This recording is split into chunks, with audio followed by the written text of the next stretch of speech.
Python if else का मतलब होता है वन लाइनर या शॉर्ट फॉर्म में पाइथन इफ एल्स स्टेटमेंट को लिखना। हम एक ही लाइन में इफ एल्स स्टेटमेंट को लिख सकते हैं। ट्रेडिशनली क्या होता है कि हमारे जो इफ एल्स स्टेटमेंट हम कुछ इस तरह से लिखते हैं, यहाँ पे हम देते हैं कंडीशन, कंडीशन ट्रू होती है तो ये एक्सप्रेशन इवेल्युएट होता है, और अगर ये कंडीशन फॉल्स होती है तो ये वाला एक्सप्रेशन इवेल्युएट होता है। इसी को हम एक लाइन में कुछ इस तरह से लिख सकते हैं।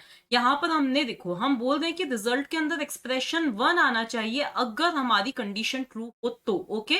अदरवाइज एल्स, अगर कंडीशन फॉल्स होती है तो ये वाला एक्सप्रेशन असाइन होना चाहिए। कंडीशन ट्रू होगी तो ये वाला एक्सप्रेशन असाइन हो जाएगा, अगर कंडीशन फॉल्स होगी तो उस केस में ये वाला जो एक्सप्रेशन है वो क्या हो जाएगा, इसके अंदर असाइन हो जाएगा। ठीक है, नंबर्स यहाँ पे अज्यूम किए हैं 4 और 9।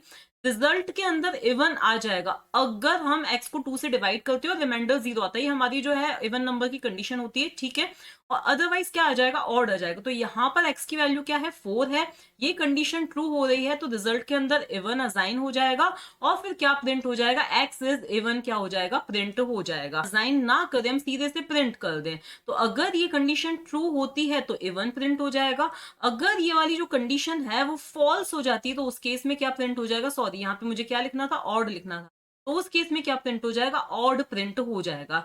इसी तरह से हम 3 नंबर्स में से ग्रेटर नंबर निकालने का प्रोग्राम भी बना सकते हैं। क्या होंगे, 3 नंबर्स होंगे, अगर a जो है वो b से भी बड़ा है, वो c से भी बड़ा है, तो g दैट इज ग्रेटर के अंदर क्या आ जाएगा, a आ जाएगा। अगर ऐसा नहीं है, मतलब a गेम से बाहर, b और c के बीच में कंपटीशन चल रही है, तो अगर b जो है वो c से बड़ा होगा तो उस केस में b ही सबसे बड़ा है, क्योंकि a तो पहले ही बाहर हो चुका है।